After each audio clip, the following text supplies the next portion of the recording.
Welcome back to the Top 6 show. It's nice to actually stream at the normal time, 6 p.m. on a Thursday. We've got Egal, we've got Henry Wright, we've got Man like Paddy Murphy. How are you all, gents? You all good? You all well? Very good, very good. Yeah, Good, I'm man. blessed, man. I'm blessed. First day without Euros. It's kind of weird. Yeah, I agree. It's nice. We've actually got to speak to our loved ones. Well, you don't need to. It's personal choice, isn't it? It's personal choice. Copa America.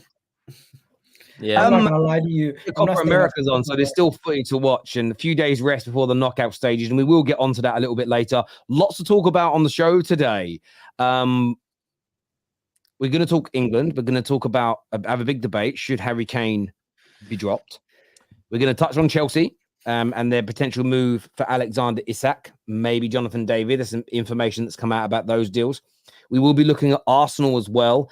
With Arsenal fans, listen, we know they're linked heavily to Eze. We know they're linked heavily to Nico Williams. Work's being done there. But Arsenal fans going into a frenzy today because of a video that has trended in relation to potentially Kimmich joining Arsenal. So we're going to get the panel's thoughts and feelings on those stories as well on today's show. Viewers, you know you've got to hit the like button. You know you've got to make sure you are subscribed. You know you've got to make sure you've got those bell notification buttons turned on as well. But I did want to start with my beloved Manchester United. FA Cup winners. You see it up there, the proper FA Cup. It's the real one. It's not really. It's a replica, but it looks real. Interesting going on at our club. Interesting goings on. We've got Ruud van Nistelrooy that had rejected a job as the Burnley manager to become our assistant coach. We have the go-ahead Eagles manager who is quitting his job after just signing a new deal as their manager to become another one of our coaches. It looks like the likes of Van Gerwen. He's a darts player. Van Gaal, whatever his name was. Benny McCarthy and Steve McLaren are going. So Ineos and co clearing house in terms of the coaching staff. What do you boys make of this action by Man United? A new deal for the manager, which is going to change his role from manager to head coach. His coaching staff essentially being sacked and a brand new level of coaches being introduced. Thoughts and feelings on that? I think, following on from what we were saying on the show the other day, I think United are moving very, very shrewdly. I think you can see the blueprint from Ineos slowly but surely coming together. And I think it's a crucial change from manager to head coach for Ten Hag. I think it alleviates a lot of his pressures. He can focus just on the football and, get down to brass tacks. The idea that he's filling it up with his team is being filled with fellow Dutchmen is a good idea. It'll suit his style. Honestly, I really think United are, I hate to say it, but they're moving very nicely and very shrewdly.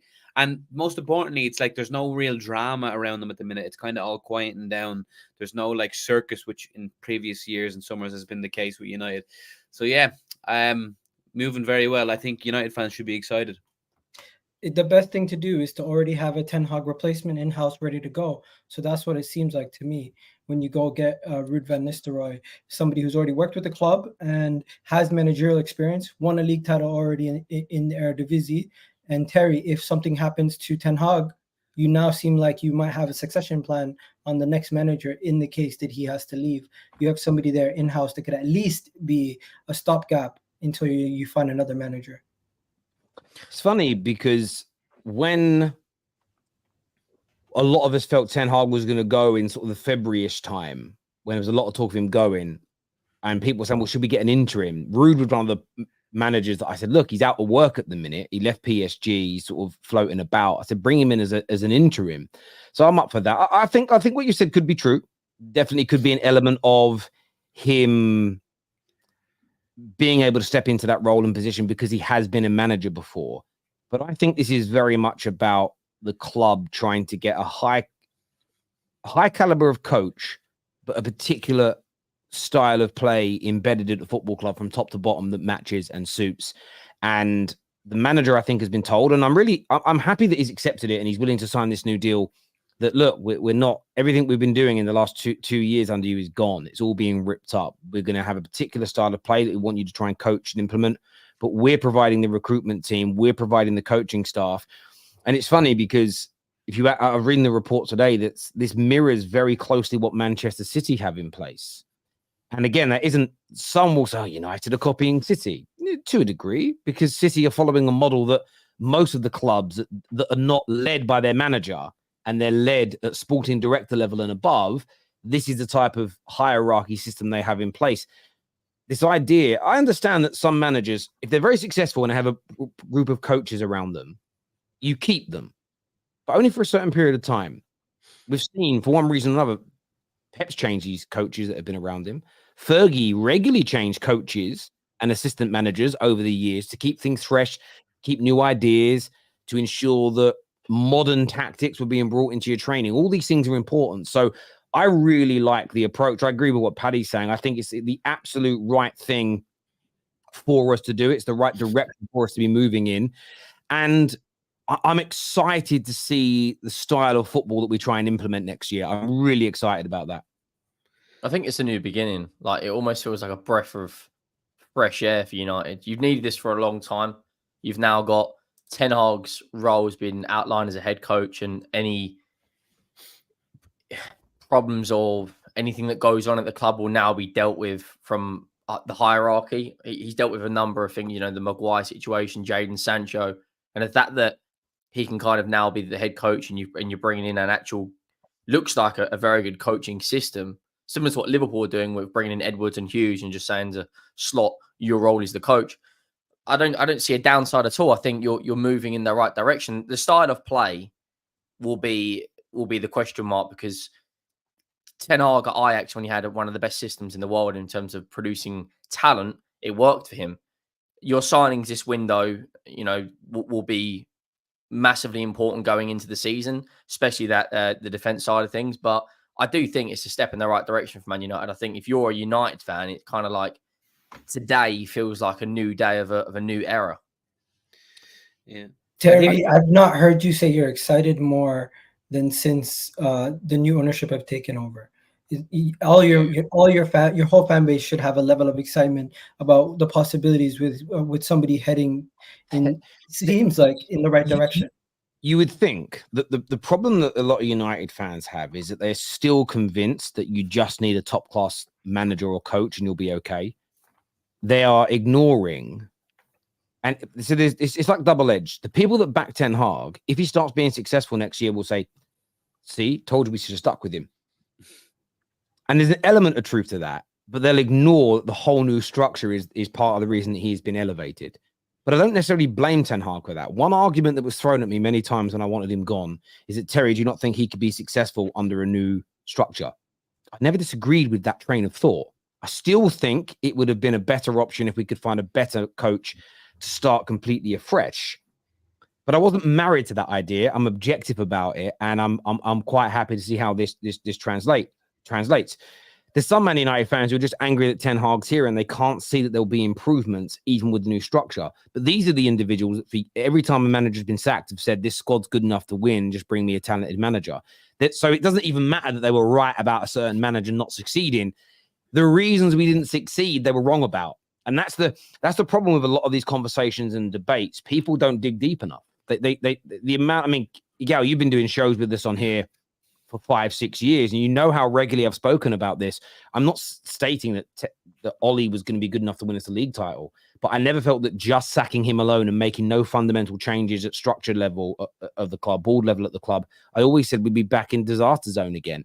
And every time a manager got sacked, we got me and Neeks and Canadian Cam, we all got so you've got to go and apologize to these creators that said the manager weren't good enough. And we all said the same thing. No, we're still right.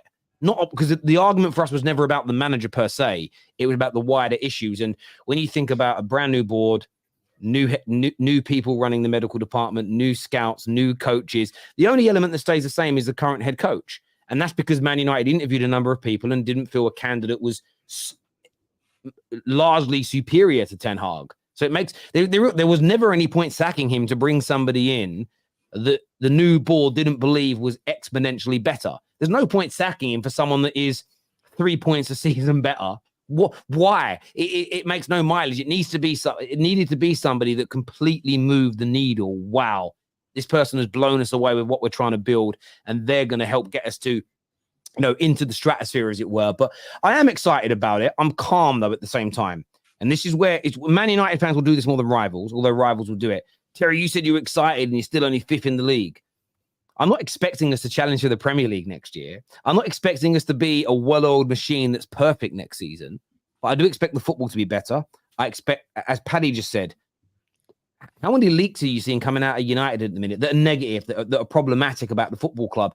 Everything's calmer. Everything's more together. You know, we've put a few bids in. No one's really buying anyone right now because of the tournaments that are on, but we've put a few bids in. We're not panicking with them. I like it. So I'm really comfortable with where we are right now. And my only message to Man United fans saying that the new ownership have done nothing as of yet, I think you're radio rental, which is Cockney rhyming slang for mental, if you believe that nothing has been done. Because before we start buying the players, we had to build the foundation. And I think we've done a really good job with the people that have come into the club thus far. So yeah, as a Man United fan, I'm excited to see sort of the progression in the coming days, weeks, and months in relation to United. So yeah, watch this space, people. Watch this space. On United, sorry, some breaking news since we've been live. Kobbie Mainoo is in line to be handed his first major tournament start for England. So Mainoo is going to be. It looks like Mainoo is going to start against Slovakia. Get him in the team. Deserved. Get him in the team. Deserved. It's 3 games too late. Mainoo should have been in the starting lineup from the get-go, to be honest. But yeah, I think Mainoo, United have a gem on their hands, and you could even see his impact when he came on the bench against Slovenia. He's just a level above. Like, obviously Trent is an unbelievable right back, but in the midfield it doesn't work. Conor Gallagher coming in ahead of Mainoo was crazy, but I think slowly but surely Southgate is kind of seeing the light, and I think that's why I wouldn't be too stressed if I was an England fan. Yes, you've been pretty poor. But at the end of the day, you're in a very nice side of the bracket. And if now he can start picking the right players, you could easily go all the way. But yeah, Mainoo. Hang on a minute. Did you just say, you said we? Oh, no, I didn't. You said we. No, I didn't. You said What? we. No, I didn't. You said if we can start picking the right, go on. We've converted an Irishman to England. Oh, They are on that. Listen, I was just going to say, Terry, Southgate used majority of the pre-tournament to figure out who he's going to pick for the team and not actually get the team to gel. If he would have had the opportunity to actually know who his best 11 was, I think he would have had Mainoo in the team a long time ago. Because you could see from a mile away that Conor Gallagher and what Trent were doing were not good enough. So right now, he made the right choice. It's not a bold choice. He's basically been forced in to make the right decision eventually. But I want to see where he makes the other changes, because I think Kyle Walker could be potentially changed to make the team better also. I think there's a lot of ways to still make the team better. I'm excited about it. I was nervous when he came on because obviously I want him to do well, and not just because he's United. I'd feel nervous for Adam Wharton as well. I think these two are the future of England's midfield. I think they're both exceedingly talented, and it is. I mean, listen, I've got nothing against Conor Gallagher. I think he's a decent player. The fact he was starting over Mainoo was just a horrific managerial decision, and I'm glad it's being addressed. And look, we've got a good chance to beat Slovakia. Paddy's right. We're on the right side of the draw. If we could start to click now, what a perfect time to start doing it. I'm not saying I'm confident we will, but if we could start to click now that the knockout stages are here, brilliant, absolutely brilliant. I'd be happy with that. But yeah, look, Mainoo, I know it's a few days away still. Fingers crossed he stays fit. What a year, what a 12 months for the young man to, injured in preseason, missed the first sort of third of the campaign, comes in, one of our best players of the season, one of the breakthrough stars of the season, scores in that FA Cup winning final and played well in it, and, is going to start in a knockout game for England. It just goes to show you, if you've got that talent and you work hard, the levels you can get to in life. Do you know what I mean? And you've been there, Paddy, watching Trent Alexander-Arnold come through and people in the past. Henry must have felt this way when Harry Kane was coming through. Saka at Arsenal, very, very, very similar. So yeah, for me as a United fan and as an Englishman, fellow Englishman with Kobbie Mainoo, just proud as punch of the young man, and hopefully he delivers as well and performs like he did in that second half. Just, keeping the ball flowing, keeping it moving. And listen, if Harry Kane had played the ball back to him when he was running through on goal, he could have even won the game for us the other day. But Harry Kane decided to go on the outside because Harry Kane's been having stinkers, as we all know. But well done, Kobbie. Yeah, fair play. And as you were saying, Nick, yeah, you might have been poor in the group stage, but at the end of the day, these are still through as the winners. So nothing would have changed if he's won every game 4-0. So yeah, he will beat Slovakia. Like, I know people might be like, oh, I don't know, but Switzerland, Italy, like, honestly, that side of the bracket is a beauty for you lot. Could easily win it. Honestly, if Southgate just picks the right team, if he picks the right 11, the only and team on that includes, side though that what? worries me is Austria. Like, I look at that Italian Yeah. side. I know we need revenge because of that, 2021 final, but Austria, the way they're playing, they like, at the moment they can go toe to toe with anyone in the competition. Ralph Rangnick. I love that. Everyone Ralph said he Rangnick's was a finally flop at getting his Man United. flowers. I like Ralph Rangnick. He got a lot of stick from the media and United fans, any stupid United fans. People like Terry would have realized he was right when he was saying, when he was dissecting the club, saying Man United need open heart surgery. Everyone called him a madman, but he's a very smart man, and good to see him do well. Austria, great side, but really, if England on their day with the right squad, they could beat anyone. You want to know something though? We keep talking about favorites to win the tournament. England are still one of the favorites. We are the favorite. Yeah, England are one of the favorites still. Somehow. Like everyone writes off England, but does it really matter if you get to the group stages and you win convincingly versus Slovakia? You get the ball rolling at the right time. That's all you need. It is a cup competition. It is an international tournament. It's 7 games to glory, and it's like you guys are only 4 games away. So this is it. This is all the doom and gloom is not necessary. That other side, we're not playing Portugal, the Germans or the Germans, Spain, who for me look like they are just a different level to everyone else. Yeah. Or France right now. Like, and I'm not being funny. France have been. I know we're awful. getting like absolutely criticised, and rightly so. France have been just as bad. They haven't got a goalie in play yet. If he puts Kobbie Mainoo in, and Palmer gets minutes and Saka plays well, and whatever happened with the Kane situation, we'll talk in a little while. But if all of a sudden we have a good performance against Slovakia, we did this in the last Euros. We drew with, we beat Czech Republic, we drew with Scotland, and I think we beat Croatia. Well, and then we got to the group stage, the knockouts. We beat Ukraine 4-0. I can't remember we beat Germany in the last 16. Then we beat Denmark. And all of a sudden, it just takes that one performance. But I look at us right now. The way Slovakia are playing, they're going to sit a low block, and I think it's going to be stinky again. It's going to be. Listen, look, you could be right. What I will say is this: we're on the easier side of the draw on paper, but Switzerland, Austria, listen, Romania are probably the easier side on paper on our side of the draw. But I've watched 2 of their games. I didn't watch their first match against the Ukraine. I was out walking the dog, but because it's been so hard to find time and day to walk in when it hasn't been hot as well. Because I can't be walking a 45-kilo German Shepherd in the burning heat. It's not very sensible. It's dangerous. So I took him out for a walk. So I didn't really watch that game. But Romania have been good, and I've said for a few days, this is what I love about this tournament. It is not inconceivable that any team remaining in this could win it. I think for the Georgias and the Romanias, it's a lot harder because they've got to be at their optimum best every single game, where France could play poorly in the next 2 games and still find themselves in the semi-finals because they have overarching quality in their sides from top to bottom. But I'm not writing off anybody on England's side at all. The only team I am writing off remaining in the tournament is Belgium. I think Belgium have got almost 0 chance of progression because they, as bad as England have been, there's something about them, barring KDB, that I don't think has actually been that bad at the tournament.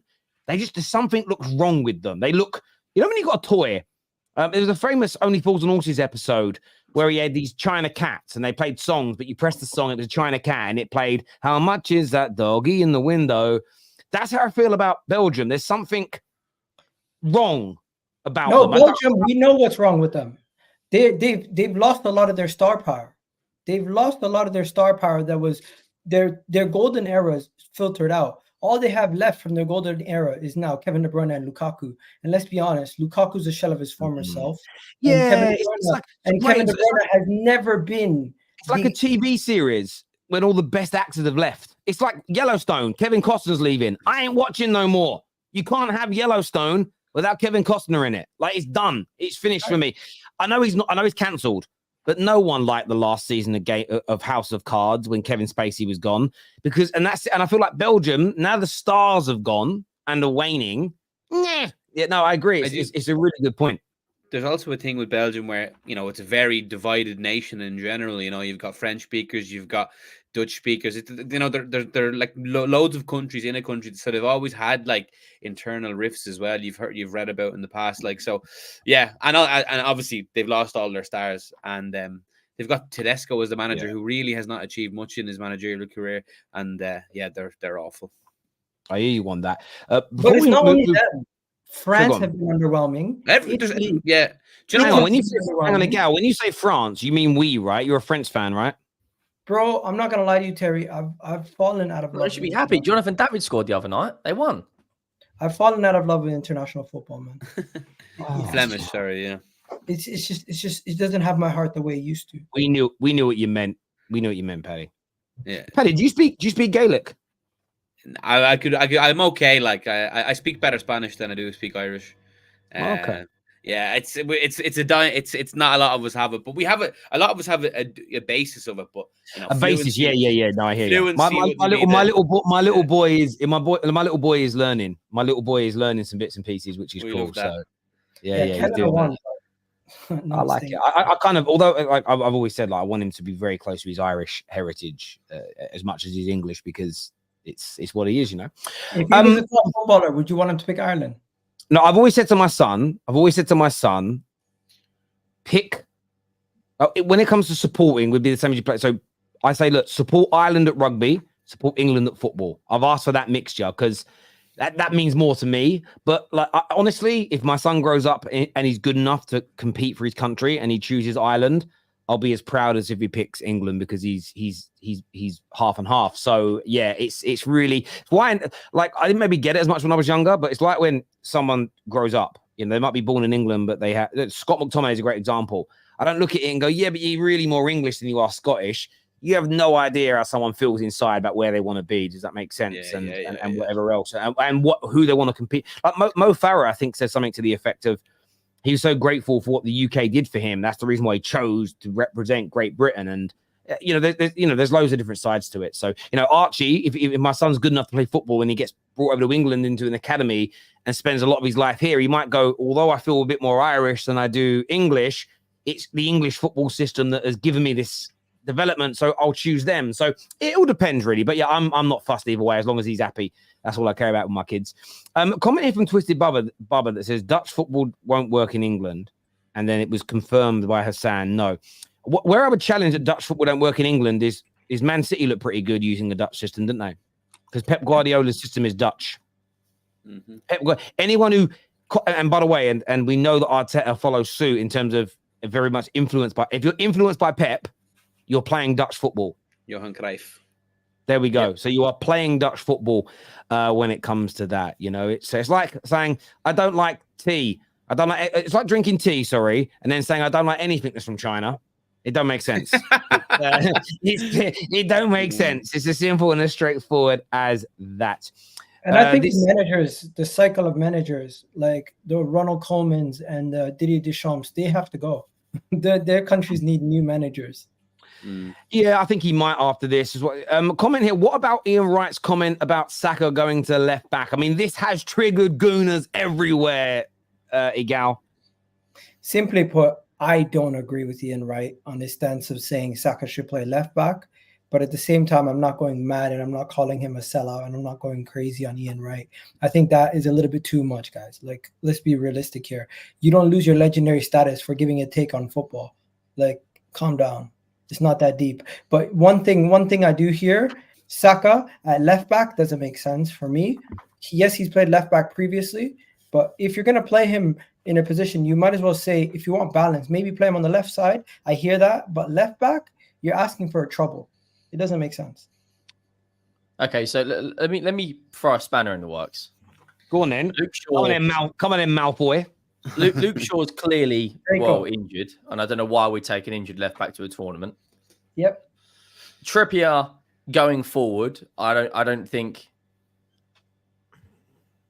I think that experiment on the left. I think that experiment on the left is Terrible. not working. So who else can we play on a left back that is as good as Saka going forward? Joseph Gomez, left back. There you Sorted. go. Play Honestly, I think there's more chance of Saka playing there. I'll be honest. Bro, Why Saka's though? not a defender. Saka's not a defender. He can play left wing back, maybe. You could play left wing, but playing as a left back, you were. That's where he was sat in a three at the back with Stones, Walker, and so now you're Gaag. asking to change his whole shape to play one player out of Well, position. it's more like, Palmer is better as on the right side than Saka. I think he's a better footballer and we're more useful for England. And Saka, as I said before, Saka is a defender turned attacker. Say us, Paddy. Say us. No. Saka is such a limited footballer going forward. It's very one-dimensional. There's no star quality there. I'll always say this. He's very efficient. He's worked at it very well, but ultimately, like, he doesn't have that, like, star power that's going to come out of nowhere like a Palmer might do. Palmer has, like, Messi-esque tendencies. Foden, Messi-esque tendencies. Saka, no. Emil Heskey-esque tendencies, One second. Just because Cole Palmer strives in chaos at Chelsea and he strives somewhat in chaos at England doesn't mean he has Messi-esque tendencies. That is mental. What are you talking about, bro? No, you're putting. You said Messi-esque tendencies. What Messi-esque tendencies does he have? The touch on the ball? Being able, but no, you're hanging on to the Messi name too much here. No, you said it. I didn't say it. Like Saka or Palmer can just have the ball, bang, bang, bang. Like, he has that star quality, that extra, just je ne sais quoi. You've seen that in 19 minutes for England to say he has Messi-esque qualities. He looked far. No. Palmer in general, but his cameo off the bench for England was nice, and it was he looked more threatening than Saka did in the entirety of the 3 other games. Of course, he played 2 passes and shot the ball directly at the goal. That was more threatening than Saka was in the whole 70 minutes that he played. Fair enough. But to say he's has Messi-esque qualities and Saka has no star quality is ridiculous, bro. It's ridiculous. I'm being very sensational with my language, but I think my point, there's value to the point. If someone would, I'm obviously saying that Messi-esque makes people, that's a trigger for some people. On Wright's point, just before we come to Carl, before we come to Carl Palmer, I wouldn't actually put him at right back, but I would think about putting Saka on at left back, at left wing. I've been saying this for about 12 months now, and I stand by it. I understand inverting your wingers. I understand how it can work, but Kane just looks like he needs people squaring that ball up to him, and putting Saka, who's left-footed, on the left-hand side, making him go on the outside and cutting balls back. That way, Trippier inverting doesn't hurt us as much because you've got the natural width with Bukayo Saka. That makes more sense than left back to me. Then what you do is you can bring Palmer into the team on the right-hand side. So for me, this isn't about, I'm not even doing a Palmer versus Saka situation. Saka's been great for England, but I believe the imbalance in our team, and I think the central hub of that is the left-hand side, and then you've got the lack of control in the middle. Of course, it's going to impact the right-hand side because that's predominantly where we're going to try and attack down. Teams can then double up on Saka, which nullifies him. And then England look weak. How do I see this? How do I recognize it? Man United have been the reverse for many years, where it all goes down our left-hand side, and our right-hand side has been almost non-existent. And then it's easier to double up on our left because they know we're not a threat on the right-hand side. And England have got to get that balance right. I'm not married to any one particular player playing due to their status or due to what they've done in the past.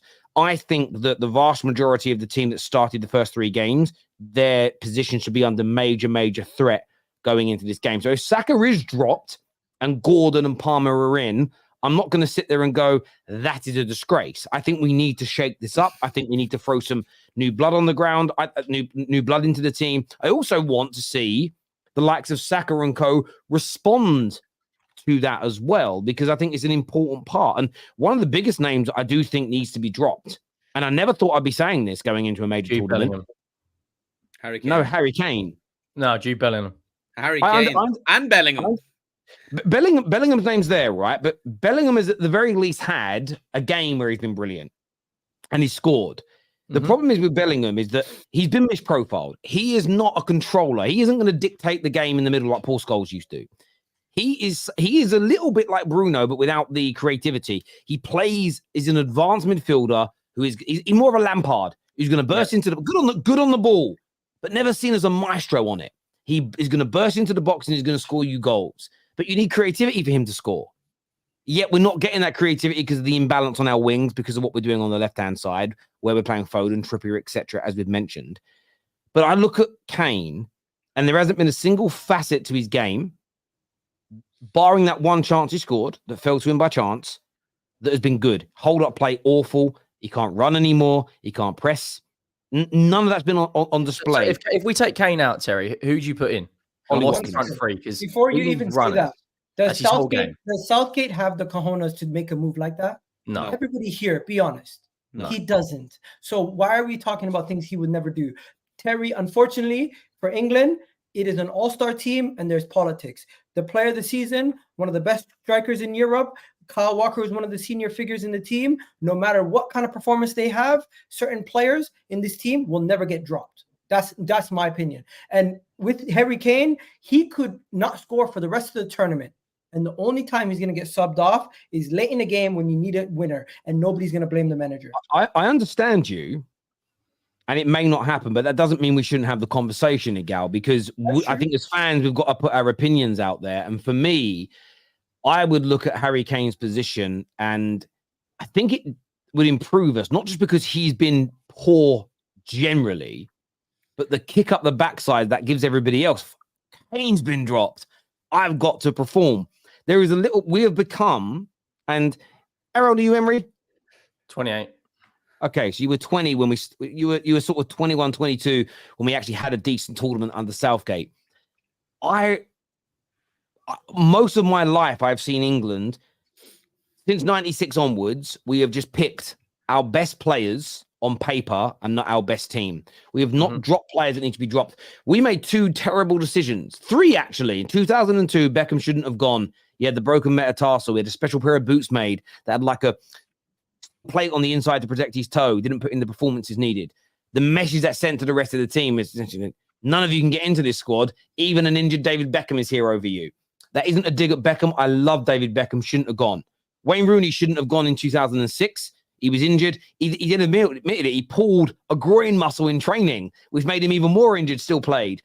2010, he was injured. Shouldn't have gone to the tournament. Now, yes, that would have been 2 World Cups without Wayne Rooney, but it would have been 2 World Cups where England would have had a fit striker who deserved to be there.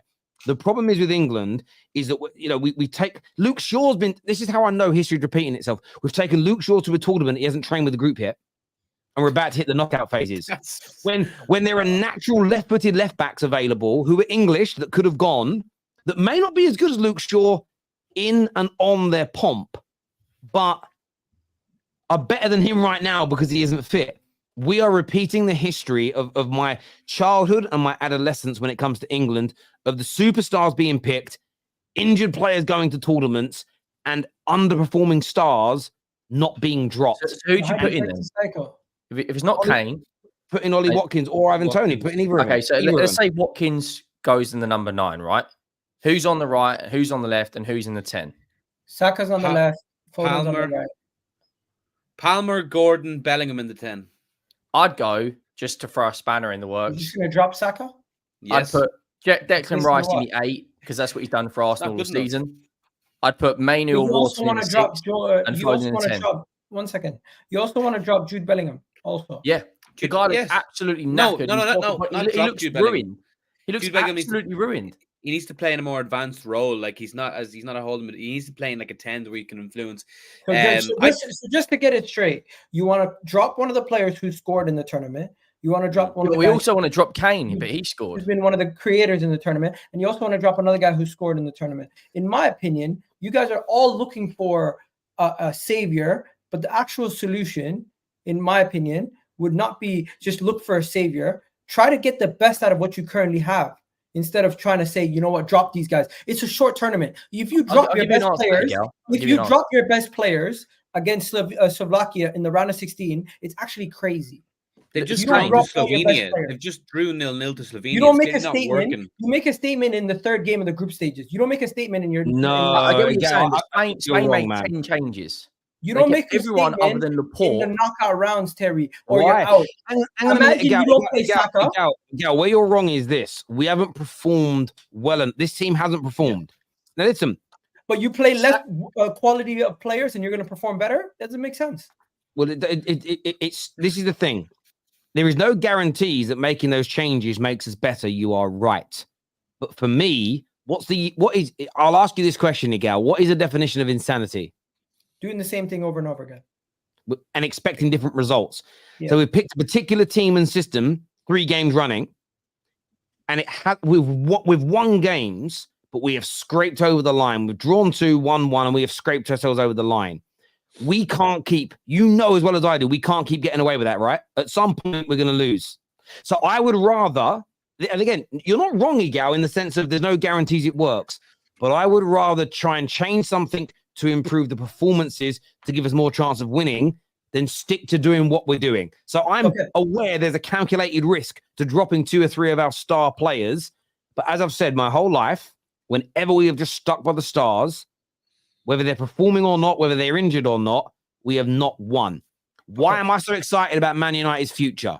Because we're suddenly doing something this summer that we have not done before. We are bucking a trend. If Ineos came in and we're just doing the same things that Woodward was doing, there'd be no excitement from me. If we just keep doing the same things that we've been failing in the last 3 games, why would our hope change? Why would our belief change? Why would the players' hope and belief change? Let me say one thing. I am not even talking about Saka. Remove Saka because everyone's saying Arsenal. Forget about Saka. Say Saka's on the bench. To me, it is even more crazy if you take Saka out of the side, Jude Bellingham out of the side, and Harry Kane out of the side. So if you're saying take one or two of them, because I'm hearing all sorts of different stories. What Paddy's saying, for example, he wants Bellingham out of the team, he wants Saka out of the team, and he wants Harry Kane out of the team, in addition to Foden already being out of the team. Do you not see how much of a shock to the system that can be? Yes, maybe it can work. But in my opinion, in a short tournament where you've already played 3 games, you don't want to make that many changes. One, Harry Kane's one of your best players and one of the best strikers. If you play to his strengths, you might get more service out of it. Number 2, Jude Bellingham is one of the best young players. He's a Ballon d'Or candidate, and Southgate has made him look shocking. And he's already produced a moment for you guys and scored a goal for you guys in one of those games. Now, if you want to say play Anthony Gordon and play Cole Palmer, take Saka out of it, I don't mind. But to also then say take out 2 more of your best attackers is ridiculous. But like you keep saying, now, Terry, you are making changes. You're making changes in the midfield. You are making changes. You're making creative changes in the midfield. You don't need to change the whole front line to start getting more goals. You don't need to do that. That is crazy. Yeah, why is nobody talking about playing Trent at right back? Why is Kyle Walker on the pitch? Because his defensive side of things, like in the bigger games, when we come up against the Kylian Mbappe, no offense, Paddy, but we know Walker's going to be better in that situation. Is he though? I think Walker's like, there's a thing when Walker's been awful. Someone like that, I think he is. The reason why Walker's been preferred, the reason why people prefer Walker is because his recovery pace. But the reason he has to recover is because he made a mistake in the first place. Like Trent is a game changer from right back, and this myth that he can't defend, it's one of these football kind of takes that people let themselves believe because it's like it's not true. The man can defend. He's completed football from right back before the age of 2021. If he couldn't defend, he wouldn't be right back for Liverpool. You know, it's a crazy take. Walker should be. This is the England team. Let me tell you right now. Pickford, Trent, Guehi, Stones, Gomez. Holding midfielders, Rice, Mainoo. Yeah. Number 10, Bellingham. Right, Palmer. Left, Gordon. Striker, Watkins. Do that against Slovenia, you win 4-0. Fact. Viewers, give us your thoughts. Give us your feelings on that. We've got a few super chats here. This is a setup, diabolical, but great business. I don't know what you mean. That was from much earlier in the show, Ronnie. You've got to specify what you're talking about there. Saka is not. I get that, but I don't quite know what he means. Saka is just not on Palmer's level. Just get on with it, mate. That doesn't mean Saka is rubbish. System helps him at Arsenal. Egal, ignorant. 1 second. I'm not the one that's ignorant here. I never said any comment negative about Cole Palmer. I'm simply saying Saka playing left back does not make sense to me. If you want to play him as a left winger, fair enough. I've not said nothing negative about Cole Palmer. I like Cole Palmer. I call him Abdi Palmer, for God's sakes, because he chilled with my boy in Dubai. But when you can admit Palmer's better than Saka. I don't think Palmer's better than Saka as a football player. No, You're wrong. you can tell me that if you. I think this Palmer Saka debate is simply the same recycled debate that we have over any two players that play the same position. We pick things that we like about one player, and then we pick things we don't like about the other player, but we never actually mention who's actually better based on their body. Fans do though, Egal. That's what Messi and Ronaldo have been doing for the last 15 years. So I choose at this point when I hear Saka Cole Palmer debates or Saka anybody debates until I actually feel like that player is threatening, I just laugh it off. At this point, I don't feel Cole Palmer has done anything to threaten anybody's position. If you think he's better for England, fair enough. And if he plays better, good for you guys because you guys win. Joshua here says Beckham went mainly because of the free kick versus Greece. I understand why Beckham went, but if a player's not fit, they shouldn't be there. Simple as that. Saka, left back in this Haram Southgate system is very different. Left back in Pep system, stop the shoehorn. Either play him right wing or drop him. Yeah, it's a great point there, AJ. It's a great point there, my friend. I'm an Aussie Arsenal fan, so all I want is Arsenal players to do well. I couldn't care less for England. In saying that, if Saka is going left back and Palmer is going right wing, makes your team better than do it. And listen, I think that I didn't watch what Ian Wright has said, to be fair. So what I'm about to say could be completely wrong. But I almost feel a bit like he's essentially stating that left-hand side is imbalanced. Maybe we should use Saka over there to try and create some balance and get Palmer on the right. I think people have been very pedantic with it as opposed to, and we do this a lot in the social media world, and pundits are part of that. We hear what someone says, and I think we ignore what they're trying to say and go by the actual words they are using sometimes, as opposed to what they're implying. So, yeah, I think the reaction towards Wrighty has been crazy. Earlier on, when I was talking about how good Mainoo is with the ball, Twisted Bubba says, Terry, passing is a prerequisite. But it isn't, though, is it? It's what you want, but let's not pretend like, so if passing's a prerequisite, you understand then why I'm happier that he's going to start in the middle over Conor Gallagher, because the passing levels of Mainoo are so superior and we need that. So you would think it's a prerequisite, but let's not pretend that every single football player that's good is a good passer, because Haaland's a brilliant striker. He is not a good passer of the ball. So yeah, I disagree with you profusely on that. Our legends would never. Roy Keane was spotted in an Arsenal shirt earlier on today. Everyone's going mad about it. Probably a bet that he lost. Someone here says our legends would never wear this. Bruv, one of your legends, Robin Van Persie, didn't only wear a Man United shirt. He lifted the fucking Premier League with us, my friend. Do one. Jesus Christ. Van Persie's not an Arsenal legend. He was until he left you. Do you know what I mean? And he lost the status because of it. You guys didn't loved win him. anything with us. Okay, by that logic, one FA Cups. Is Harry Kane a Tottenham legend? What? Is Harry Kane a Tottenham legend? Yeah, technically he didn't win anything for you, but he's your record goal scorer. What, 200? He's your record goal scorer. Guys, we have some breaking news. We have some breaking news that came out at the start of the show, but we've updated. Chelsea have made. We know Chelsea have done some interesting business so far this summer, but Chelsea have made now. This is an on-steam bomber. Chelsea have made contact with Leicester City and expressed an interest in signing Kiernan Dewsbury-Hall to elevate this. He's a midfielder, right? Or am I wrong? Yeah, he's a midfielder. He's a midfielder. They're looking at Dewsbury-Hall to enhance their midfield. I don't know what that means for Enzo. What are they doing? But Dewsbury-Hall to Chelsea as a more experienced signing. What are you saying, Henry? Like, yeah, he's a good player. He had a year in the Premier League, and then he's gone down with Leicester and had a year in the Championship. But this is a team that I'm hearing other Chelsea fans tell me they're going to challenge in 2 years. He's 25, by the way. He's not young. Yeah. Okay. So he's coming up to his middle of his career, I guess you could say, coming up to his 30s. And he turns 26 in September. Just so you know. So a 26-year-old Dewsbury-Hall from Leicester. Like, I don't want to, piss any Chelsea fans off here, but what on earth? Maresca worked with him. Yes, I was going to say, yeah. Maresca worked with him at Leicester. I get that. I get that. But did he take Chelsea to then that like their window so far, right? They've brought in a 16-year-old that I don't care what anyone says. No one knows who that Guy or whatever his name is. Okay, he might be a generational talent in a few years, by all means. They've brought through Dewsbury-Hall from Leicester. What else have they done? What are we doing here? I think it does make sense. If you think about it, Maresca's just joined the club. He wants to have some input in some of the signings. He wants some players he might be familiar with.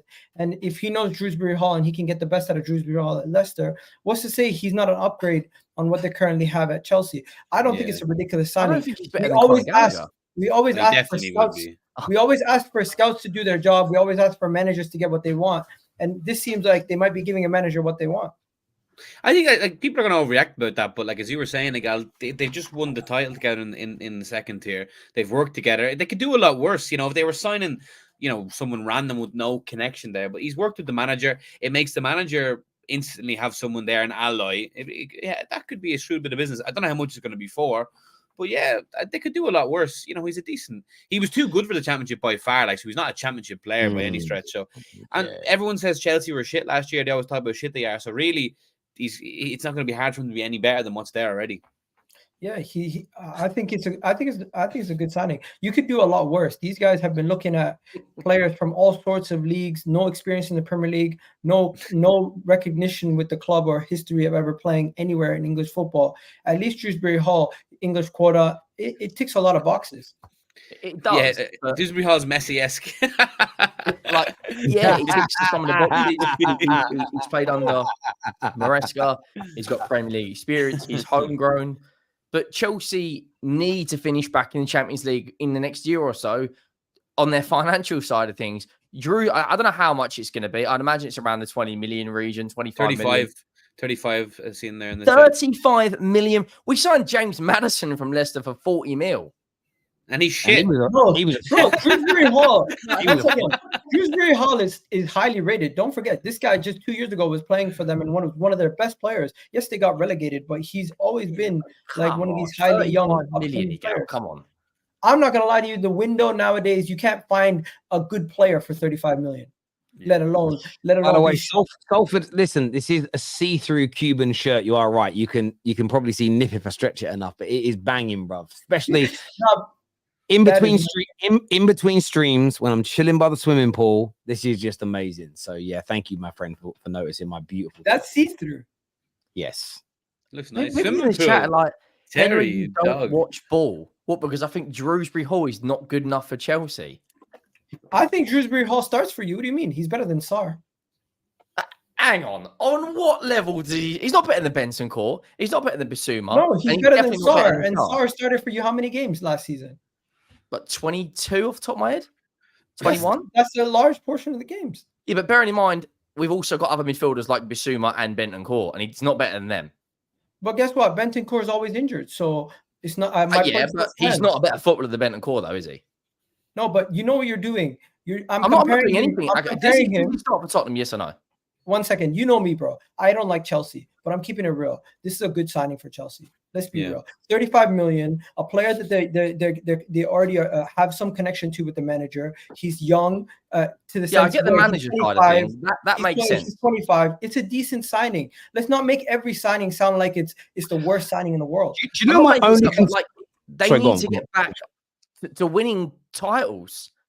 That surely should be the plan. Not every signing has to be an Enzo. I know it doesn't. But look at their track record the last 2 years. Every player's kind of been one for the future. They're getting understudies to understudies. And now they're bringing in another player who, I don't know how many years he's played in the Premier League, but £35 million. I think it's really interesting. Do you know what I think is interesting? I think Dewsbury-Hall is a good player in there. I think it's the right age profile. He's Premier League experience. He understands the championship.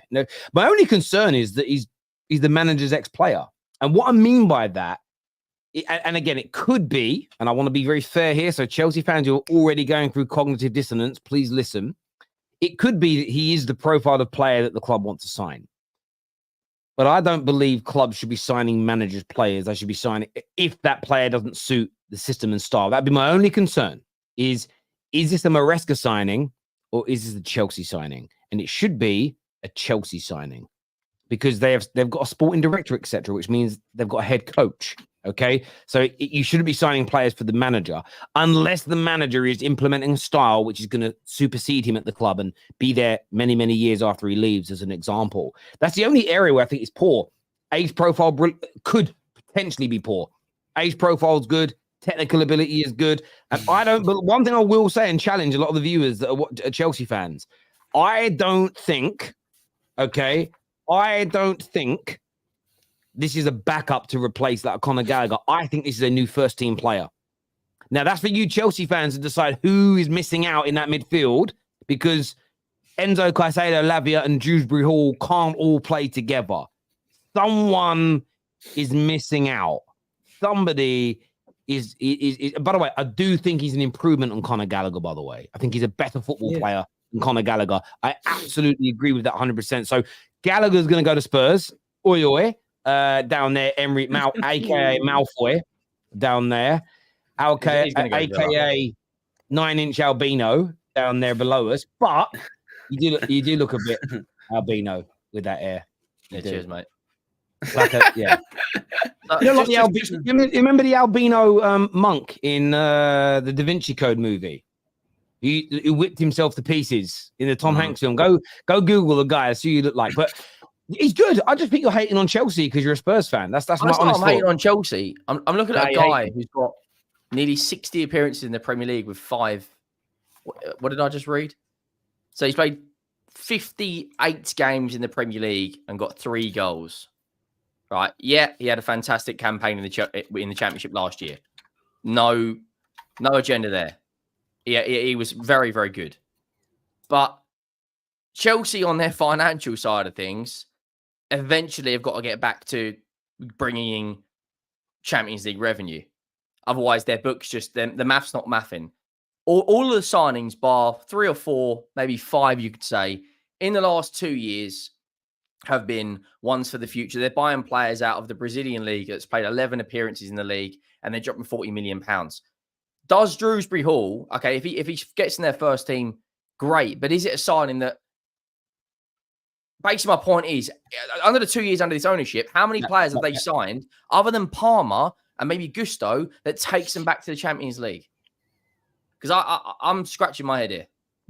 This is what Chelsea have been doing, though. They've been signing a lot of potential young players. They're not looking to win now. They're looking to dominate in the future. So a lot of the players and everybody that they're signing right now, we don't know how good they're going to be in 3-4 years. You're never as bad as you really think you are when you're a top club like one of our clubs. So if these players improve, don't be surprised if Chelsea just creep up on us, and similar to Arsenal, out of nowhere, they're a decent side. Because they do. How many other top big 6? Let's include Newcastle in that and Villa. How many big 6 teams would take Dewsbury-Hall other than Chelsea? Villa, Newcastle. Spurs. Would Newcastle? Yeah, I think.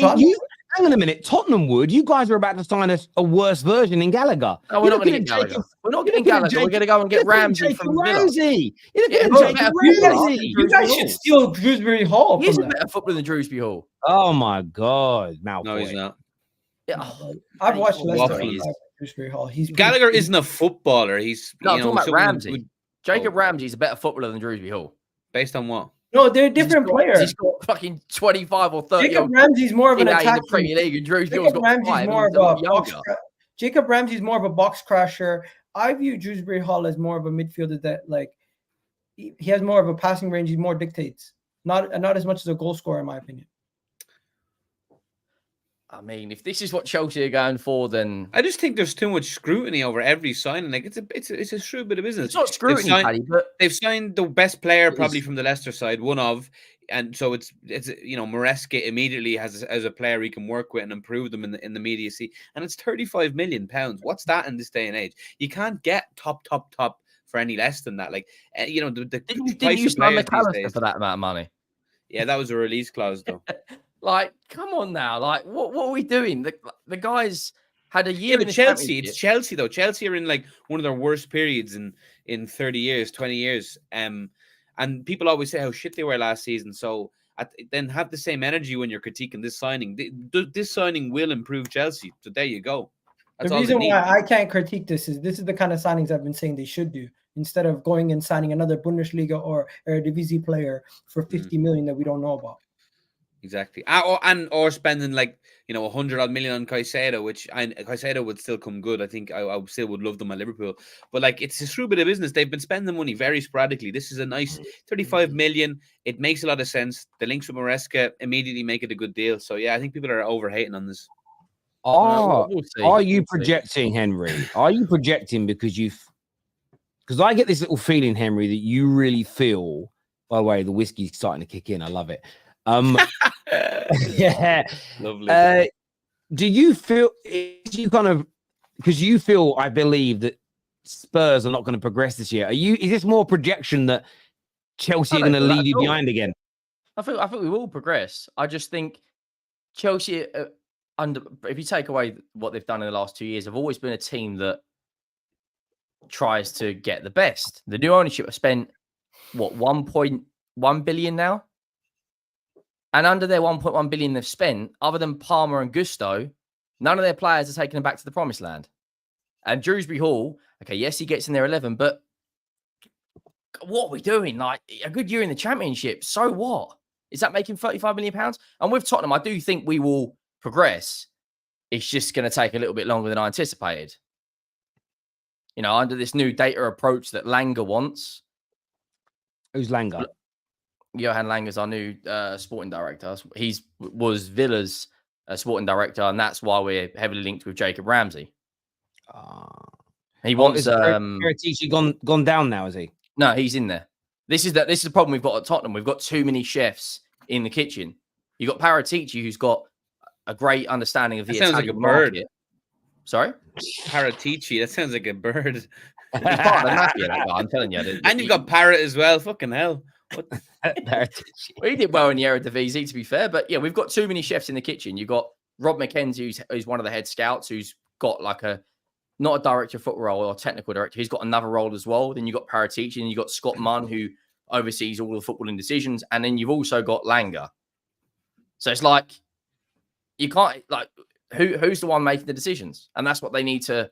Then you've got Daniel Levy in the background, who, as we know, has this kind of shrewd negotiator, but I don't really think he is. I just don't like he thinks paying top money. Shrewd negotiator. But yeah, I do think we'll progress this season. I think we need a fullback who can play both sides. A number 6, desperately need a 6, like everyone does. And a wide player. And Eze. Oh. So yous are fucked then. Yeah, you ain't getting Eze, brother. Arsenal are in for him now. You're dead out here. You're done out here. I don't think he'll leave Palace now. Oh, why? Because, 2 reasons. One, the release clause, according to the Spurs ITKs, isn't that you pay the money and get it. Crystal Palace first have a proposal where they can pin him down to a new contract in that release clause. So that release clause essentially means you can speak to the player. Doesn't actually mean you're going to get the player. The second reason, I don't think Crystal Palace in the same window let go of Elise and Eze. Glasnow will be sitting there going, what the hell have you done to me? Plus, Gaag now is being linked to the move away to... Yeah, and Parish will sit there and be saying, bruv, you joined Palace, not Man City. What do you think we're doing to you? We're selling our players. This is what we do. You knew what you signed up for. I think that Dewsbury-Hall was an interesting one. I mean, I know they signed a lot of youngsters. They were linked with Isak as well. We're going to talk about that today. But seemingly they've breathed the press and gone, no, we're not. Too expensive. They're linked to Jonathan David as well. They seemingly want another attacker. They missed out on Elise. They missed out on Šeško. So did everybody else in the Prem. Jonathan David Egal. Obviously, he's one of your boys. He's a fellow Canadian. Would he be good enough to improve Chelsea's front line? I view Jonathan David similar to how I view Lacazette, in the sense that if you play to his strengths, you're going to get the production that you get in the French league, and you're going to see him play very well. But at a top club where you're going to need players around you to play well, and you're not necessarily going to be able to funnel all the creativity to one player. You're going to have to get the best out of the whole team. I think he's going to struggle.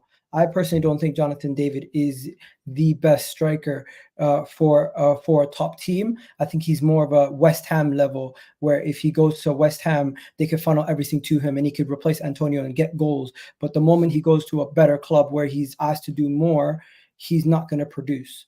And I've seen it with Canada. I've seen him with other places. I just don't think Jonathan David Do you not think that Chelsea side though? I don't think he can I don't think he can handle a move to Tottenham or to Chelsea. It's just We're being linked to him as well. Be too big to him.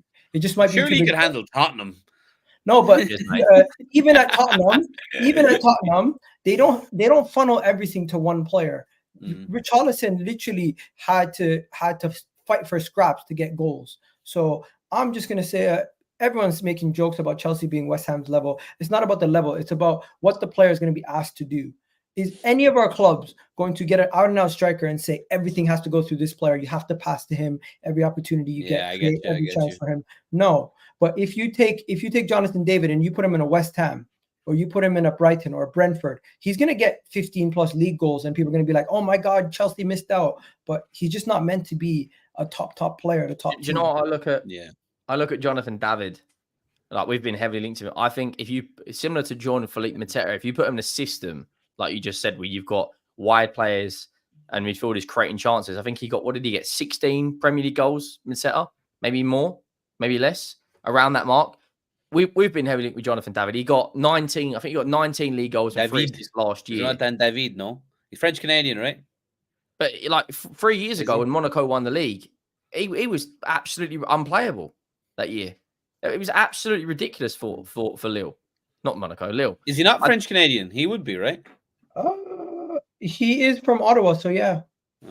Jonathan Ottawa's David. not part of, Ottawa's not part of. No, Ottawa is the capital. They speak French. Like no, I've been to Ottawa, but I thought that the French-Canadian part was It is Quebec. It is Quebec. Yeah, Quebec. It is Quebec, but the capital is Ottawa, and they are very more multilingual than most places. So is it David or is it just David? David? It would be I've heard him speak. I swear he's got David. He doesn't sound. I've heard him speak. He doesn't sound French-Canadian. No, I'm saying neither does Amadou Onana. The way he was flipping dropping it. Yeah, His family's from Haiti. Do they speak French in Haiti? Yeah, French Creole. So there you go. So just goes to show you, his family speak French, so he should. I'd take Jonathan David. I'd take him. David. But aren't you concerned? Aren't you concerned about what I just said? Like the guy, he is one of those players where you literally have to tailor everything to him, or he's going to struggle.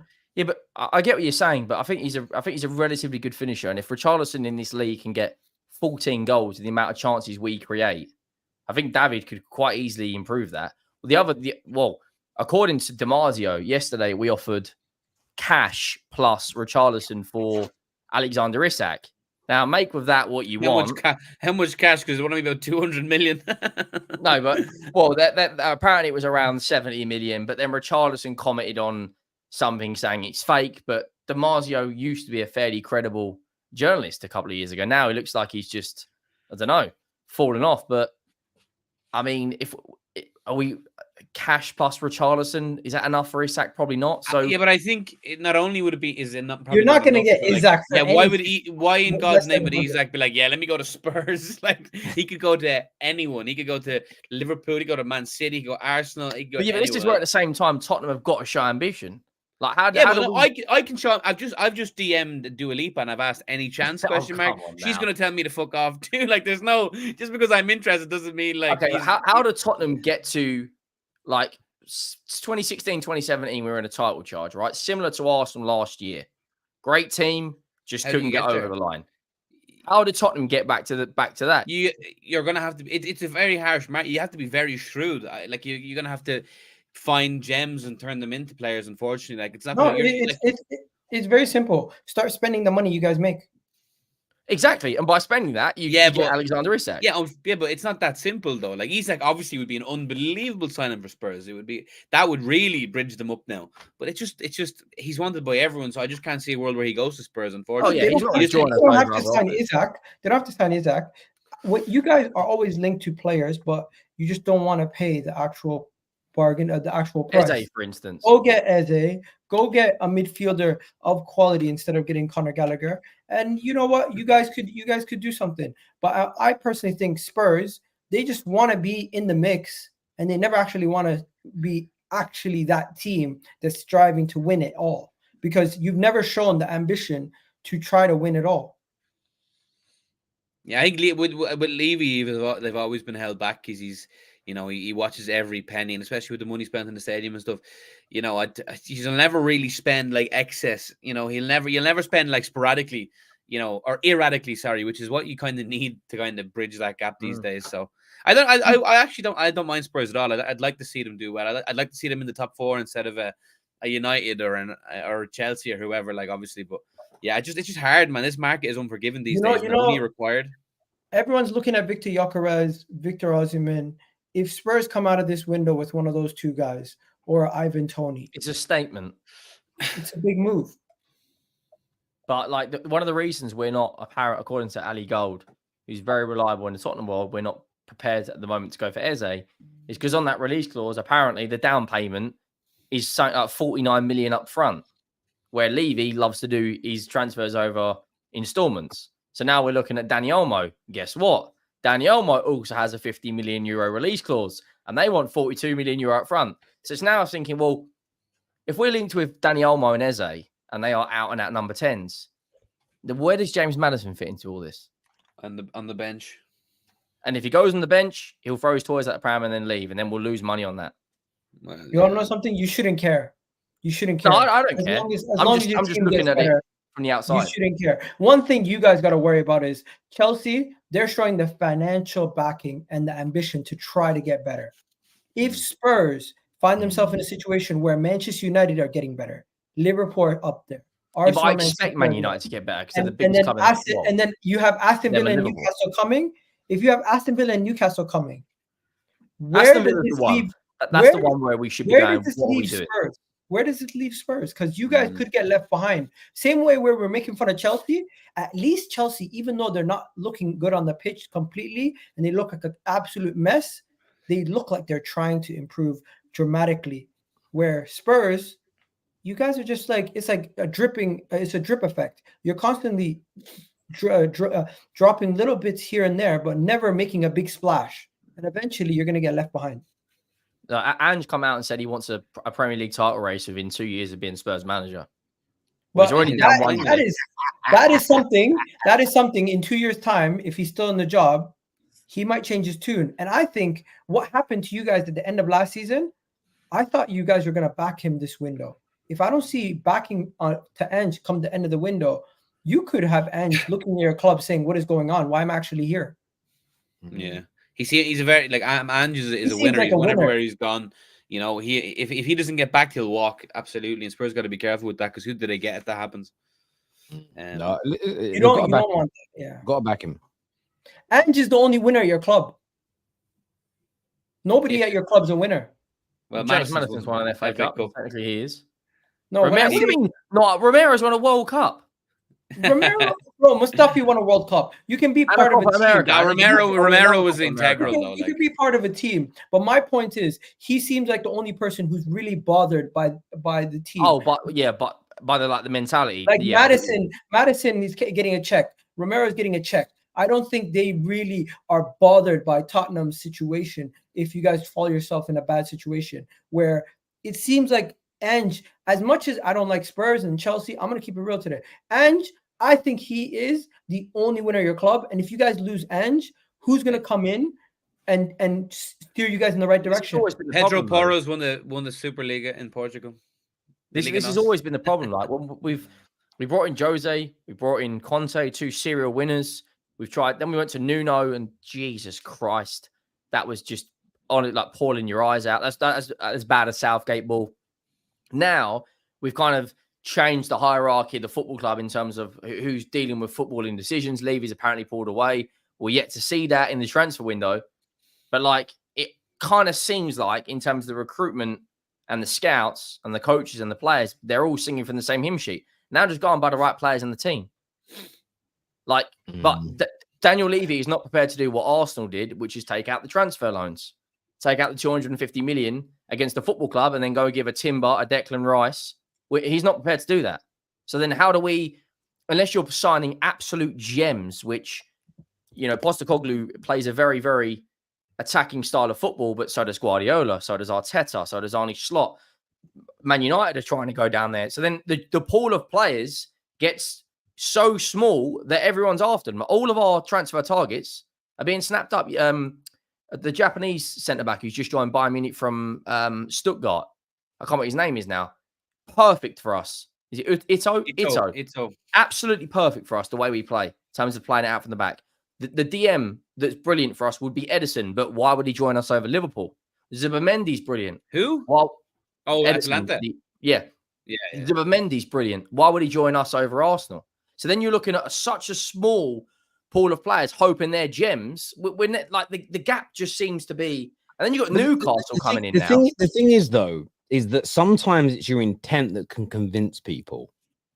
I agree. It's the intent. So if you actually go for these players and you offer the transfer fees, the agent fees, the salaries that are needed, you can then convince them that you're the club to go to.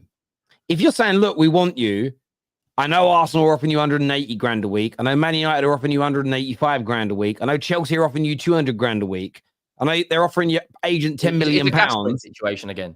But we're offering you 100,000 and we're offering you your agent 5 million. But do you know what? If you just put in a few good performances from us, you'll have an annual DVD come out and you might get a statue. They're not convinced. They genuinely need you to say, we are trying to win. And Spurs don't strike me as that yet. There's a super chat here that says, when Egal, when not emotional, can reasonably talk ball. Of course he can. That's why he's on the terrace, my friend. The thing is, Chelsea are still trying to go for the best. However, it's the best youth instead of the best ready-made. Only time will tell if it works. I mean, Dewsbury-Hall's 26. Why do you keep adding a year every time?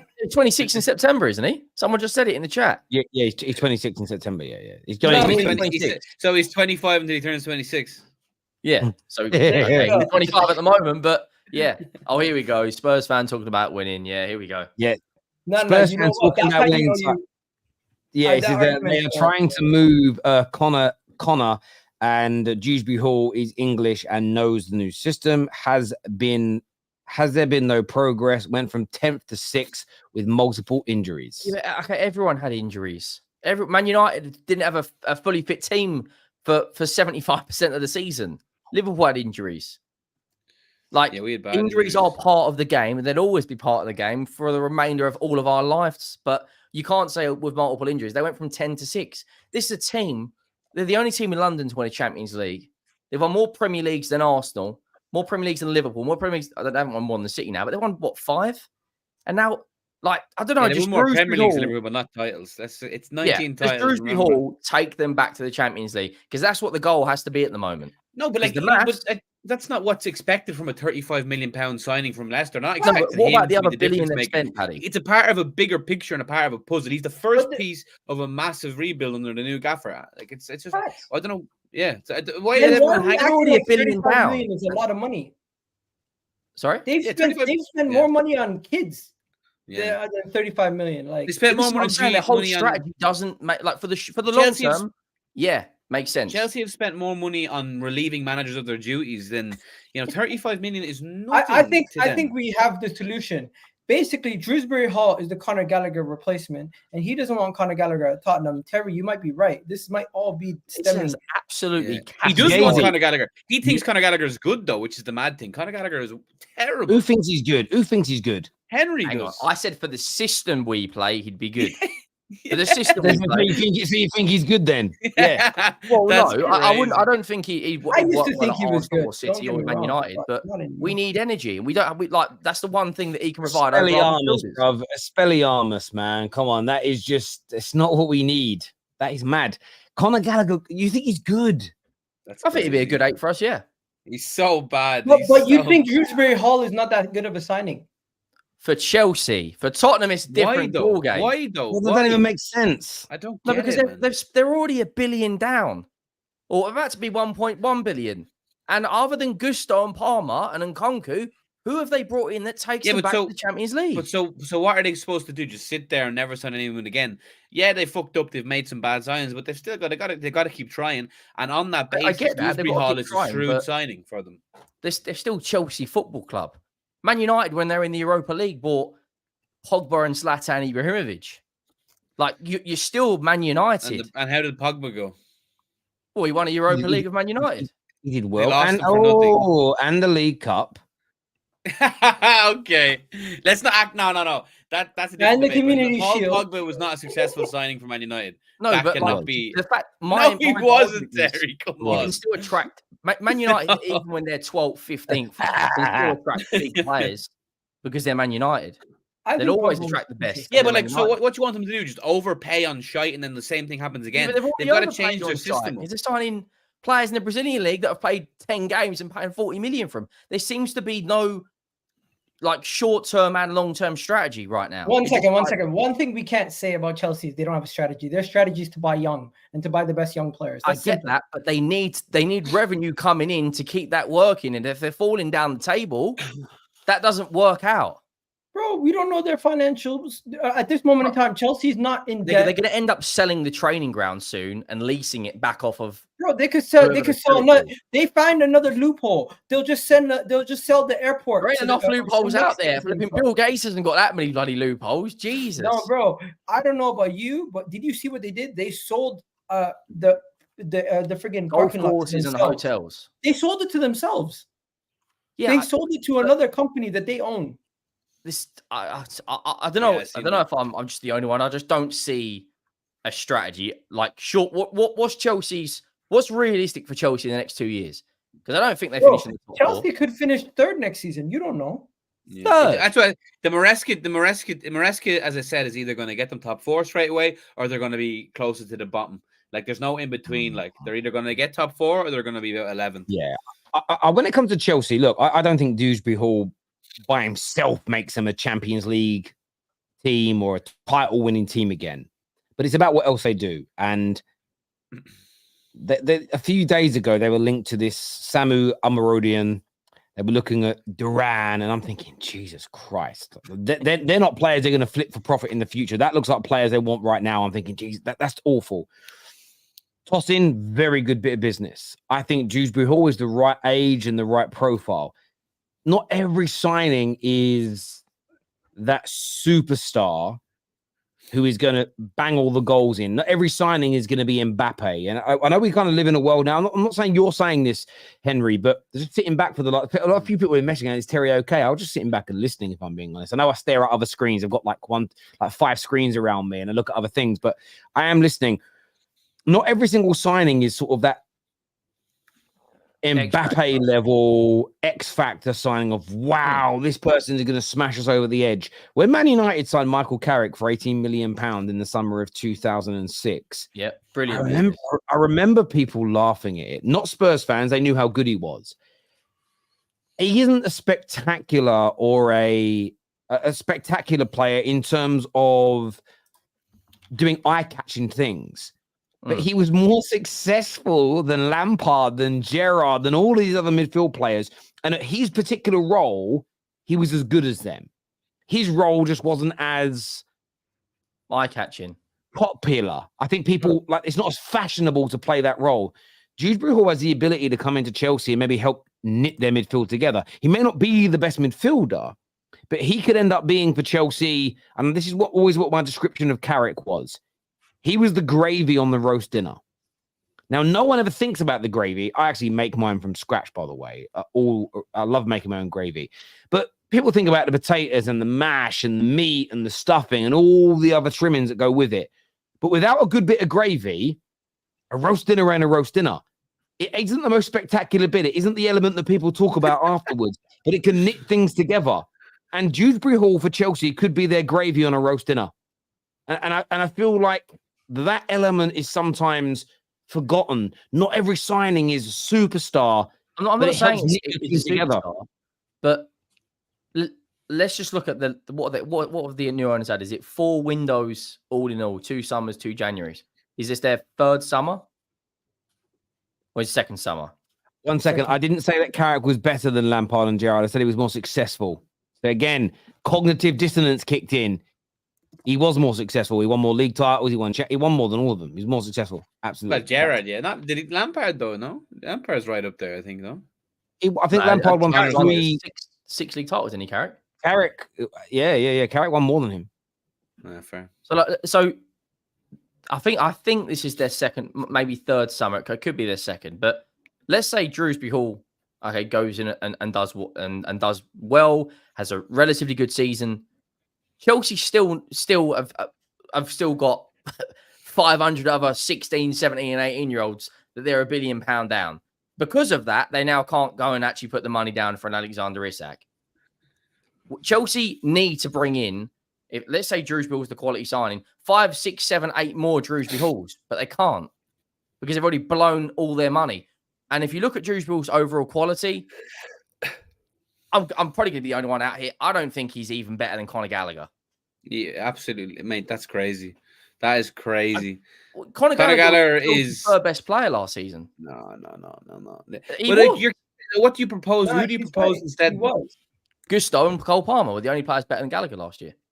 Yeah, but that's not. There's this. Gallagher has this spell. He casts spells on people just because he runs a lot and works hard. He has no actual technical ability at all and offers nothing outside of running around like a headless chicken. Does Dewsbury-Hall have technical ability? Yes.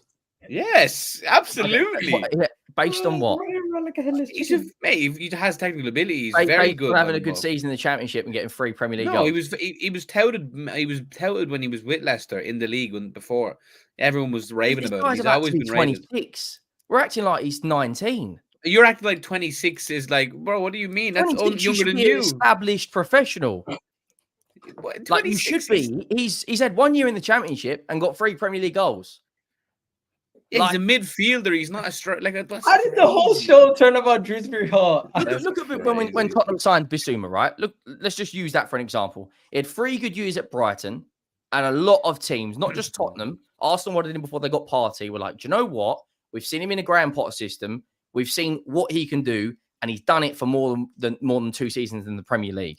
Dewsbury-Hall was the same age as Bissouma when we signed him. He's had half a season in the Premier League where he's got 3 goals and a season in the Championship. Yeah, but the market's changed. It's not comparable. Like everything's changed now. It's completely different like system. You know, you can't get players for those prices anymore. Like, would you take how much did you pay for Højbjerg? 15 million. Like 15 million too much as well. Well, he was man of the match against England. Guys, we're going to do... Yeah, that's not saying much right now. This here says that rebuilding after 2 missed transfer windows or poor transfer windows and not being able to negotiate contracts now goes to suddenly win the league. Sustainability is the future. I think that's a really good point. Hall might start in that midfield with Enzo and Caicedo, puts Palmer on the right, lest we forget the injury crisis, 75 matches to play as well. Gallagher and Casadei, Casadei, sorry. Quesadilla. Quesadilla. I'm hungry. I've had a few whiskeys. Quesadilla, they're nice, you know. Are gone. Dewsbury-Hall makes sense for Chelsea. I watched the Championship. Hall is very talented. Henry is just because he doesn't know him. He's angry because he just doesn't know him. Is Chelsea actually going to sell their players, though? Labia. Yeah, where does he fit in? Listen, we're going to get into that debate another time. Slovak Guna here, very excited for our coming game. We have nothing to lose, and I believe we can trouble you. Listen, I'm Thomas, my friend. I am not writing off your nation. I am not writing off any nation at these tournaments. And there's part of me that I love watching underdogs win and giant killings, and I just hope it isn't this time around, my brother. I really, really do. Don't need Walker for the teams on that side. It's a great point about England earlier on today. Goldilocks seems to be very confused this stream and is making no sense. Too old, squad too young. He won't help get Champions League. They don't need superstars. Good Lord. Yeah, you have been all over the place, mate. You have been waffling, it's different contexts and different arguments we're at. Your opinions have been very, very, very, very non-binary today. Very fluid. Opinion fluid you've been today. I want to speak Arsenal for a moment here because there was a video. Have you guys seen the video that's gone viral today? Is it the guy just sitting there talking?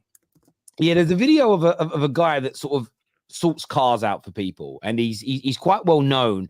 He records conversations. He doesn't ever reveal who the person is or where they actually work, but people that phone up, I'm moving to the UK from America and want a Bentley, or I need this, I need that. And there was a call today stating that a German player is going to be moving to Arsenal soon, and Arsenal fans are convinced it's going to be Kimmich. You're obviously linked to Joshua Kimmich. I know you Arsenal fans have to run with this stuff. Do you remember when you were all following Isak around? You were following Isak around London like he was a Pokemon. Do you remember that? Do you think Kimmich is going to come to Arsenal, Egal? Do you think it's done like that video suggests? I don't think so at all. I think sometimes we draw too many comparisons and just start talking about stuff. A German player joining Arsenal. Who else is German that we're linked to, though? That's true. There's not many Germans that we're linked to. I've ordered a hat, by the way. Just for laugh. Oh, the Hake. Hake. No, that What girl. a video. Knows. What a woman. That girl's Get her famous. on. Can we get her on? Just on Kimmich. No, but on a serious note, if his wages are like 300K, would Arsenal eat that right away and just? Yeah, I think you would. Yeah. Yeah, because Also, if Partey how much goes, would the transfer fee be? well, there's Sky Germany said it's under 35 million. If it's reasonable, 29 years of age, can play in the six, can play right back if needed, is one of the most technical players that can control the game practically from any position on a football pitch. Was very good home and away against you. And Rice is now playing in the 8 and Partey's going.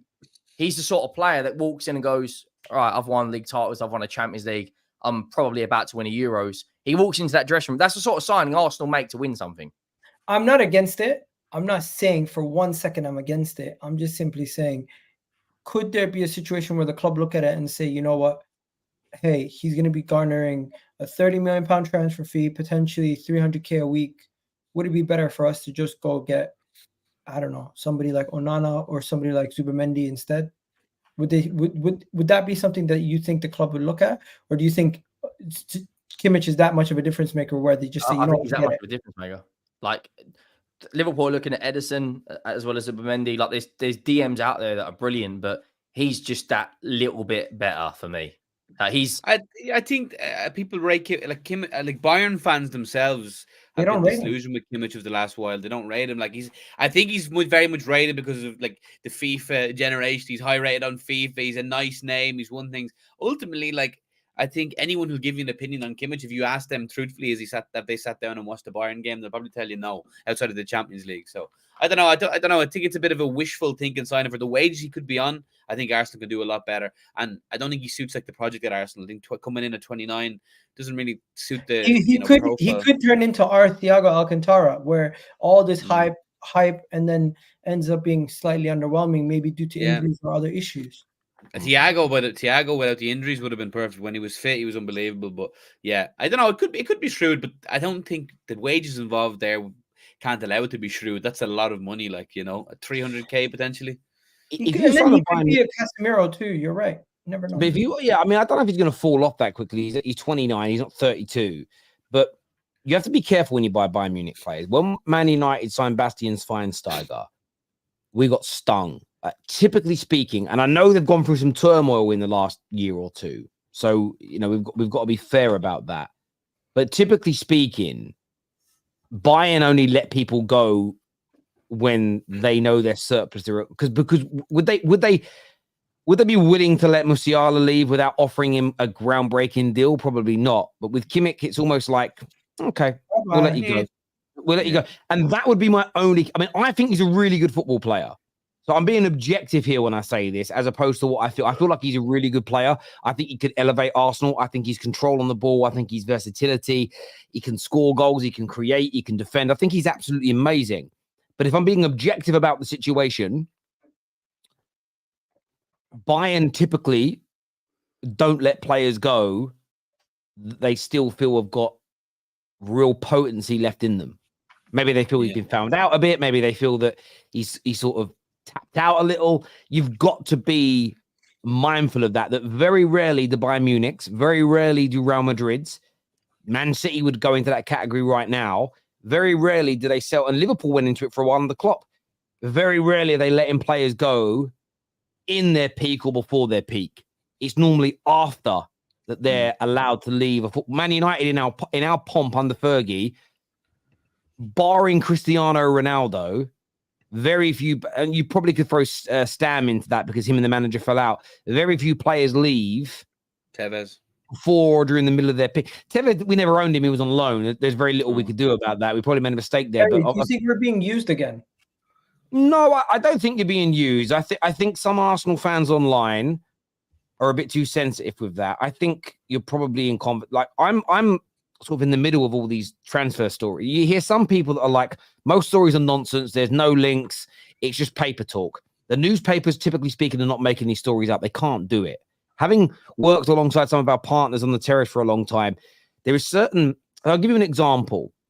There's a number of big aggregators that work with behind the scenes, you don't even know who they are, that work behind the scenes with Google, where if you're caught making things up, so what they will do is say you do a title of a story, which is Arsenal in talks with Kimmich, and it kills it and it's trending and everyone in the world is clicking on your website. The aggregators and the people behind the scenes may ask that newspaper to provide evidence that this is a true story. So publicly, they're not got to show off who their sources are, but behind the scenes, they've got to. And if a certain publication is proven to lie about its sources, they get marked down and they get pushed down, which means they're not going to get seen. So when I hear people say that newspapers make it up, knowing what I know now through where I've worked, I don't think it's true. I know sometimes football players come out and say, this story isn't true. I've seen players, say things aren't true before, and then a few weeks later, they've signed for the club that the newspaper said they were linked to. So it's hard to know who to believe. But I think Arsenal are talking to a number of players. I think the stories for Williams. I think the stories for Eze. I think the stories for Gyökeres. I think all these stories are true to some degree. And as I say, can they get away with partial in truth, though? Can they get away with yes, we spoke to Joshua Kimmich. Yes, we spoke to this guy. Yes. But you've got to remember, but it isn't, and this is where I always challenge people that get angry about these stories. Terry, every day it's a different link, but it's not all from the same journalist, is it? No. If, for instance, Fabrizio come out today and said Arsenal's number one target is Williams, and then the next day said their number one target is Eze, and the next day said their number one target was Rashford, you go, hang on a minute, how comes it's changing every single day? But different journalists told different things from different sources. Our job as fans is to go, well, this is the story. This is the claim. What do you think? And it's not the media lying per se. It's different stories and different views. And then we basically have our own hierarchy to who gets it right more regularly. And what's really interesting is some publications don't care about being right in the end. In the sense of, say Arsenal are talking to Kimmich. Say Edu sends a WhatsApp message, which is how a lot of this is done, by the way, to the key decision maker at Bayern and says, would £20 million be enough? Now, that person at Bayern may speak to a German publication and say, Arsenal just put a bid in. So a German publication says, a bid's gone in. Fabrizio, this is all hypothetical, might contact Arsenal and say, have you put a bid in? And they go, no, we put no official bid in. And then Fabrizio says, no official bid from Arsenal's gone in. They're both somewhat telling the truth. The problem is with football fans is we try and make it like an exact science where, and this is the mad bit, we all, even the ones who hate transfer stories, ask for updates every day and every minute. And if you ask for updates every minute of every day, you love it. The stories are going to change quite regularly because these are moving negotiations where players, managers, agents, clubs are consistently changing their minds. An injury to one player at Copa America can have a domino effect to 7, 8, 9, 10 different clubs' transfer activity. And I think that for me, that's the element of the transfer window that annoys me, is that people sort of act like, well, this newspaper once upon a time said that Man United were interested in Caicedo and we never signed him, so therefore I can never trust them.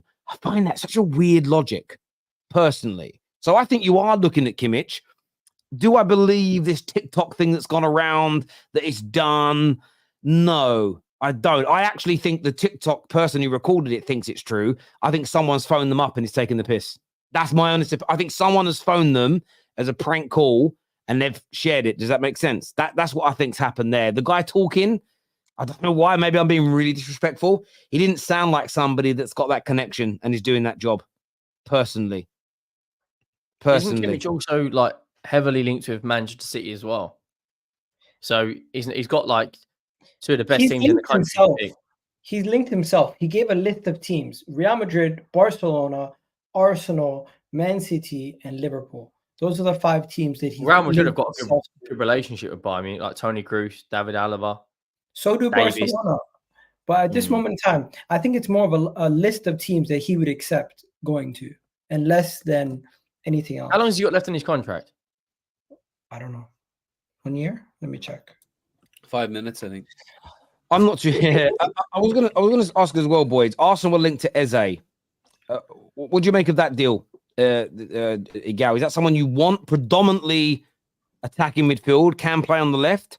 According to Simon, and this is why this is such an interesting story. Simon Phillips, very credible in the Chelsea fan base. I said it on my video earlier on today. He isn't trying to gain Arsenal followers because his whole thing is Chelsea.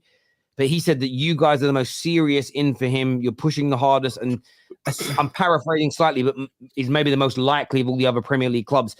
If that turns out to be the case, are you happy with that potential deal? I like Isaiah.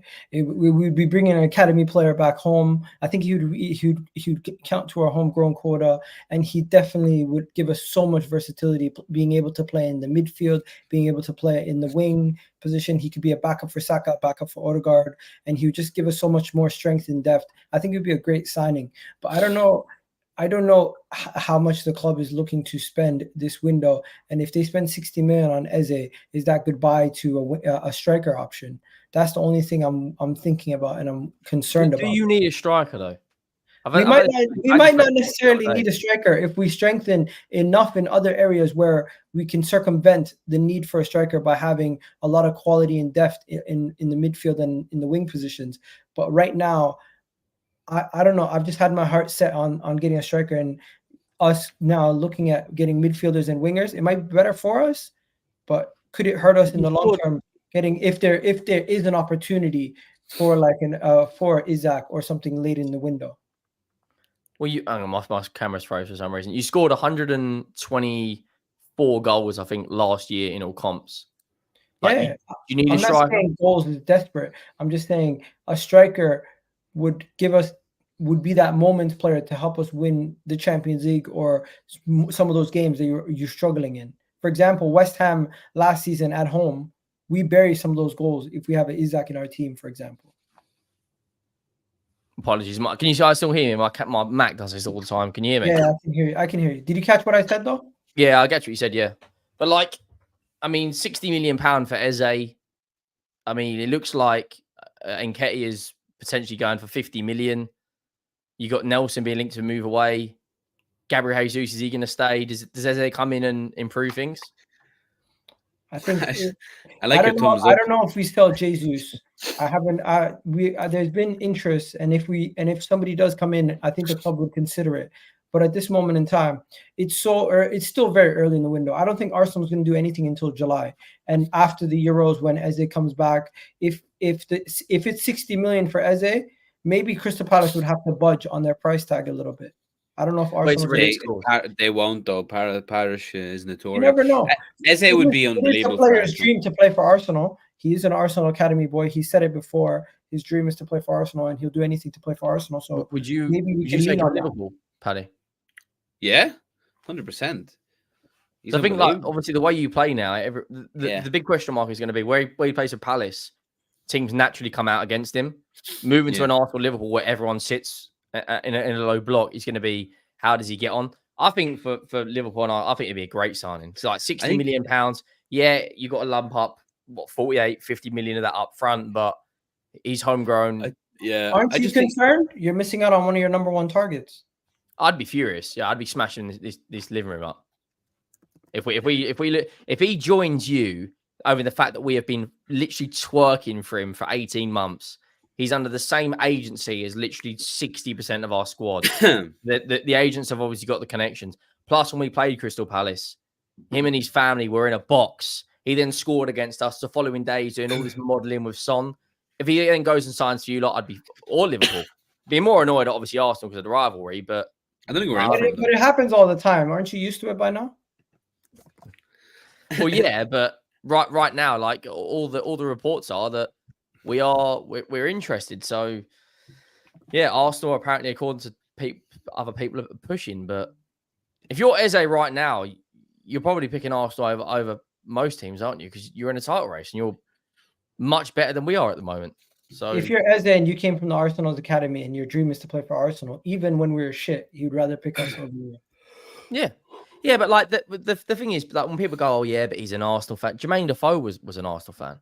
He's one of the greatest goal scorers we've had. Yeah, Dejan Kulusevski's an Arsenal fan. Arsenal never wanted him. Arsenal never wanted We him. never wanted him. That's the I point. know, but like people say, "Oh, but you know why are we linked with him? He supports him or him." I don't think players care that much. Oh, that after a while, that gets out with players like who they Wayne support Rooney as was a an kid as Everton a fan. Jamie Carragher was never a fan. Yeah, Hey, Massively. Eden Hazard was an Arsenal fan and he went to Chelsea, so that just goes to show you.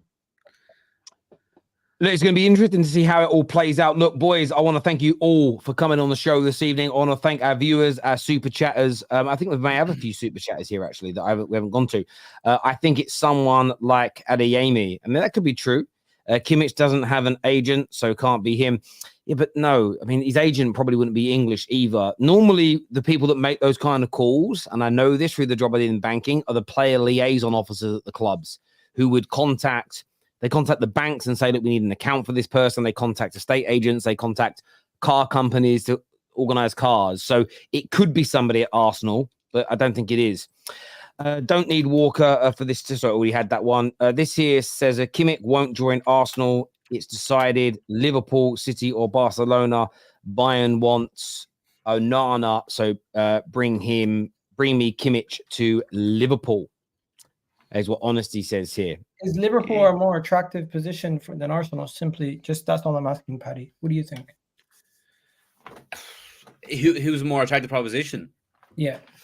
Well, Liverpool are a bigger club, but Arsenal are a safer bet for a player right now. Like they're challenging, they're only going to get better. Liverpool, there is question marks about us on their slot. We don't know how things are going to pan out. It's going to be interesting. I'm excited for the future. But if you're a player and you're trying to like play your cards right and go to the best setup, it probably would have to be Arsenal right now, purely because of the question marks. But if Klopp was still here, I'd obviously probably say Liverpool just because of the club size.